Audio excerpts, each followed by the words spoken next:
This is topic 5.3, and what we're going to learn here is we're going to learn how to break apart the larger 2 and 3 digit numbers. We're going to break them apart to help you understand how to multiply them better, to make it a little bit easier to multiply them. All right, so just to refresh your memory, our standard for this topic is multiply a whole number of up to 4 digits by a 1-digit whole number, and multiply two 2-digit numbers using strategies based on place value and the properties of operations. And then we're also going to be able to illustrate and use illustrations to explain the calculation by using equations, rectangular arrays, and or area models. Now, at first glance, you can look at this and it looks rather confusing, but if we break it down into individual parts, it actually makes it quite a bit easier. So our problem right here is to find 3 times 145.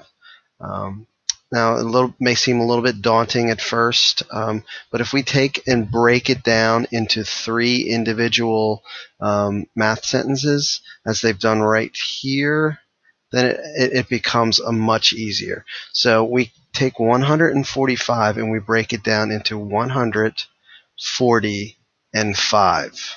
All right, so we take 145 and we break it down into 100, 40, and 5. All right, so now we treat each one of these individually, and 3 times 100 we know is 300.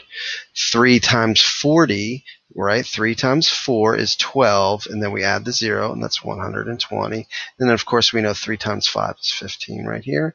And then we simply add them all together, and we get our answer of 435. So, therefore, 3 times 45 equals 435. All right, and let's take a look at another example here. I'll make sure that we're all clear on this. And let's say we have 5 times 127. So what we're going to do is we're going to say 5 times 100. We're going to break the 127 down. 5 times 100. All right, put that in parentheses, plus 5 times 20, right? 5 times 20.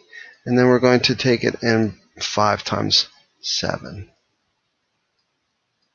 All right, so now we have 3 manageable mathematic expressions. So 5 times 100, we know that's 5 times 1 is 5, and then we add the 2 zeros. So 500 plus 5 times 2 is 10, and then we add another 0, so that's 100. And then we have 5 times 7, of course, is 35.